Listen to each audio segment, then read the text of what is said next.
In the NBA, you've got your dynasties, you've got your superstar-led teams. But then there are these other teams, the ones defined by something else. Pure, stubborn resilience. And that right there is the story of the Indiana Pacers. We're talking about a small market team that has been through some incredible highs and, man, some absolutely crushing lows. It's a real underdog story, straight from the heart of basketball country. All right, so let's get right into it. The Indiana Pacers. Their story kicks off way back in 1967. They were one of the original teams in the ABA, the American Basketball Association, the league with the red, white, and blue ball and all that flash. And this logo, it's become a total icon, representing a team with a history that is, well, unlike pretty much any other in the league. But hold on, before we get to all the buzzer beaters and drama, have you ever actually wondered, why Pacers? I mean, it's not exactly a common mascot like a tiger or a bear, right? Well, the answer is just so perfectly Indiana. It's a nod to two huge parts of the state's identity.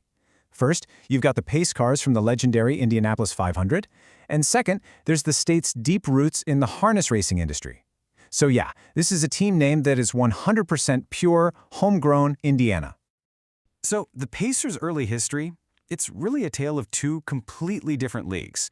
We're talking about going from being the absolute kings of the ABA to, well, basically paupers in the NBA.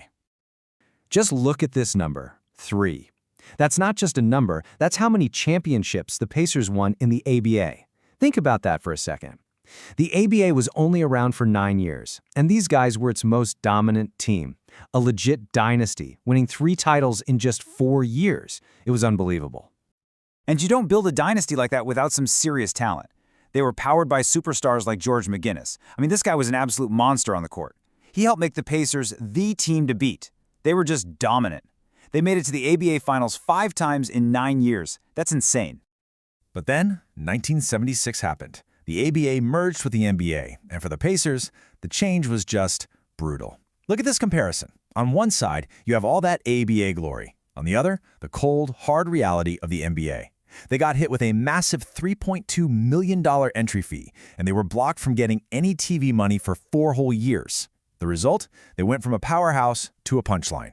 Only 2 winning seasons in their first 13 years in the new league. Talk about a fall from grace. So after years of just wandering in the NBA wilderness, the franchise desperately needed a new identity. They needed a hero. And in 1987, they drafted a guy who would become just that, even if the fans in Indiana had no idea at the time. This, right here, is where the modern Pacer story really starts. If you're a basketball fan, you know these numbers. 8 points in 8.9 seconds. It's one of the most legendary comebacks in sports history. This was Game 1, 1995, against their biggest rivals, the New York Knicks. And it wasn't just a win. Oh no, this was a statement. This moment defined a player, and it defined the fighting spirit of an entire franchise. And that crazy comeback, it was just one chapter in the legend of Reggie Miller. His career was basically a masterclass in being clutch. And get this, when he was drafted in '87, fans were actually booing because they wanted the local college star, Steve Alford. Yeah, that didn't last long. He won everyone over, especially with his battles against the Knicks. Like in '94, when he dropped 25 in the 4th and gave the choke sign to Spike Lee. And of course, the miracle in '95. He just lived for those pressure cooker moments. He took the Pacers to their only NBA Finals in 2000 and stayed with the team for his entire 18-year career. A true legend. So what happens after a legend like Reggie retires? Well, the Pacers didn't just disappear. They actually rebuilt and put together some teams that looked absolutely destined for a championship, only to see it all come crashing down because of some of the craziest, most unbelievable events you'll ever see in sports. Okay, let's talk about the 2004 team, because this team was a juggernaut. They had the best record in the entire NBA, a franchise-best 61 wins. They were led by All-Stars Jermaine O'Neal and Ron Artest, who was just named Defensive Player of the Year. Seriously, they looked unstoppable. Everyone had them penciled in as the championship favorites. And then, this happened. The Malice at the Palace. November 19, 2004. A game against the rivals, the Detroit Pistons. A single moment that spiraled into one of the most infamous, ugliest brawls in the history of American sports, spilling from the court right into the stands. An event that changed, well, everything. The fallout was just catastrophic. Look at these numbers. Ron Artest, suspended for the rest of the season. 73 games. Steven Jackson got 30 games. Jermaine O'Neal got 15. And just like that, poof, a championship team completely dismantled. Not because of a bad trade, not because of injuries, but because of one night of absolute chaos. But this is the Pacers we're talking about, right? Their whole story is resilience. So of course they rebuilt. Again. It took a few years, but a new group of stars started to emerge. First, it was the scoring machine Danny Granger. And then, this incredible two-way superstar Paul George came onto the scene. And they clawed their way right back into contention. And this next part of the story is just peak, so close, yet so far. They fought their way all the way back to the top, making it to the Eastern Conference Finals 2 years in a row, 2013 and 2014. But both times, they ran smack into a brick wall named LeBron James and the Miami Heat. It was just heartbreaking falling short of the finals like that.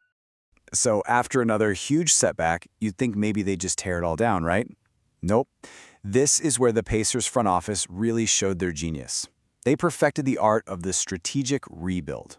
Instead of tanking for draft picks, they made these incredibly smart trades to stay in the fight, while also building for the next generation. And this right here is the blueprint. It's brilliant. It all starts when Paul George says he wants a trade. They send him to OKC for Victor Oladipo and Domantas Sabonis. A lot of people hated that trade at the time. But then what happens?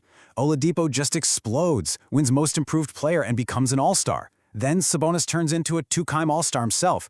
But here's the real genius move. They saw their ceiling and they made a tough call. They traded their all-star, Sabonis, for this incredible young point guard named Tyrese Haliburton. And that one trade brings us right up to the present day. All of that fighting, all of that smart rebuilding, it's all led to this, a new hope. The Haliburton era has begun in Indiana. The entire franchise is now built around Tyrese Haliburton, who is seriously one of the smartest, most exciting young players in the entire NBA. The team is fun again. They're on the rise, playing this fast-paced, thrilling style of basketball that has the whole fan base absolutely buzzing. So it all comes down to this one big question, doesn't it? When you look back at the whole journey, from being ABA kings to NBA doormats, from Reggie's miracles to the malice at the palace, from Paul George's near misses to this amazing rebuild, after more than 50 years of scratching and clawing and fighting, is this the era?